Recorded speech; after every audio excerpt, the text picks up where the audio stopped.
Zero vector और null vector, इसके बारे में डिस्कशन करते हैं। यहाँ पर एक वेक्टर लेता हूँ मैं, एक वेक्टर इस तरह से है, दूसरा वेक्टर ऐसा है, ठीक है, और तीसरा वेक्टर क्या कर रहा है, यहाँ पर ऐसे लूप बना रहा है, वापस वहीं पहुँच गया, ठीक है। तो अगर मैं इनके बीच में रिलेशन पूछता आपसे, तो ये ए वेक्टर है, ये बी वेक्टर है और ये सी वेक्टर है, ठीक है ना। ए वेक्टर है, बी वेक्टर है, सी वेक्टर है, तो इनको क्या ए प्लस बी इक्वल्स टू सी लिख सकते हो? नहीं लिख सकते। लेकिन इसी वेक्टर को अगर मैं इस तरह से कर दूं कि इसको उल्टा बना देते हैं ऐसे, ठीक है, तो इसको क्या लिखोगे? माइनस सी वेक्टर, क्योंकि सी का उल्टा बना दिया मैंने। अब आप बिल्कुल बोल सकते हो क्या कि a plus B is equals to minus C vector. अभी सी को इधर ले आओगे तो क्या बन गया? a vector plus B vector plus C vector equals to और नल वेक्टर। इसका मतलब अगर एक लूप बना रहा हो, लूप यानी कि क्लोज फिगर बना रहा हो, तो उसका रिजल्टेंट ज़ीरो होगा। तो बताओ मिनिमम कितने वेक्टर्स आपको चाहिए? तो मिनिमम 3 चाहिए तभी क्लोज बनेगा, है ना। लेकिन उसमें भी कंडीशन होनी चाहिए कि एक ही प्लेन में आना चाहिए। जैसे ये है, ठीक है ना, ये एक प्लेन है, तो इस प्लेन में एक फोर्स यहाँ है या एक वेक्टर यहाँ है, दूसरा यहाँ है और तीसरा ऐसे बनेगा तभी क्लोज होगा। समझ पा रहे हो? इसका मतलब कोप्लेनर वेक्टर्स अगर होंगे तो मिनिमम 3 वेक्टर्स चाहिए ज़ीरो बनने के लिए। लेकिन सपोज एक यहाँ, दो यहाँ और तीसरा ऐसे हो, तो क्या एक क्लोज बन रहा है? नहीं बन रहा है। तो एक और चाहिए होगा, यानी कि 4 चाहिए होगा। तो अगर कोप्लेनर हैं, कोप्लेनर, तो मिनिमम 3 चाहिए। तो मिनिमम 3 वेक्टर्स नीडेड फॉर नल या ज़ीरो करने के लिए, ठीक है ना। और ये जो 3 वेक्टर्स हैं वो तीनों के तीनों क्या होने चाहिए? कोप्लेनर होने चाहिए। तो मिनिमम 3 कोप्लेनर चाहिए। अच्छा, और इसमें अनइक्वल होने चाहिए, अनइक्वल।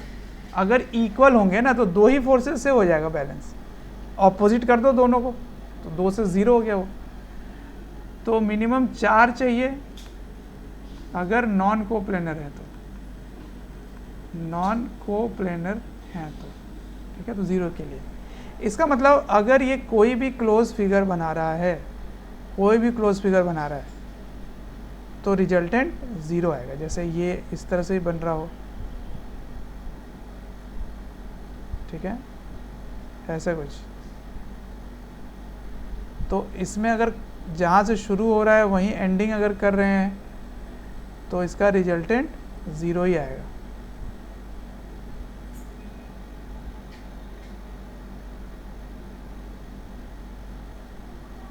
तो इसका मैं अगर नेट पूछूं, what is the net? Net force, अगर ये फोर्स है तो नेट फोर्स पूछ दूंगा या रिजल्टेंट पूछ दूंगा, तो इसका रिजल्टेंट क्या हो जाएगा? 0 हो जाएगा। अब अगर इस तरह से ना पूछ के ऐसे पूछा जाता कि मान लो 6 फोर्सेस या 7 फोर्सेस लिखे हुए हैं, है ना, 6 forces, all have angle π/50 between, π/60 लिख दिया, चलो π/50 कर लेते हैं, बिटवीन देयर प्रीसीडिंग वेक्टर के साथ, π/50 एंगल बना रहा है, देन फाइंड रिजल्टेंट, ये पूछा था। 6 नहीं है, 6 छोड़ दो, कुछ फोर्सेस है। अब सोचो, इसमें लिखा हुआ है ना प्रीसीडिंग के साथ π/50 बना रहा है, इसका मतलब समझ में आता है? यहाँ से π/50 बना रहा है, तो देखो अपना आगे वाले के साथ π/50 बना रहा है, अब फिर वो अपने आगे वाले के साथ π/50 बना रहा है, तो यहाँ पे एंगल बन रहा होगा ऐसे, ये π/50, समझ रहे हो? π/50। तो अल्टीमेटली क्या होगा? वेक्टर घूमते घूमते घूमते घूमते वहीं पहुंच जाएगा, क्योंकि सभी में अगर इक्वल एंगल बन रहे हो तो अल्टीमेटली वो 360 डिग्री बना लेगा। और 360 डिग्री बनने का मतलब है क्लोज लूप बनना। इसका मतलब इसका नेट फोर्स क्या हुआ, इसका net is equals to 0, resultant is equals to 0 आ जाएगा। ठीक है, तो एक क्वेश्चन देखते हैं यहाँ पर। कोप्लेनर फोर्सेस मतलब एक ही प्लेन में लाई कर रहे हैं, each of 10 newton acts on a body and each makes an angle π/50 with the preceding force, what is the resultant. तो सभी के सभी 10 न्यूटन है और सब π/50 बना रहे हैं, तो अल्टीमेटली वो वहीं पहुंच जाएंगे, यानी कि रिजल्टेंट इसका 0 होगा। तो द आंसर इज 0। ठीक है, इस क्वेश्चन का answer, how many number of coplanar forces are for different magnitude are added to get resultant 0 resultant. तो आंसर इज 3। ठीक है, डन। चलो, तो ये था आपका थ्योरी, 0 रिजल्टेंट की थ्योरी। ठीक है ना, और मैंने क्वेश्चंस भी दिखा दिए आपको, समझ गए। Okay, good.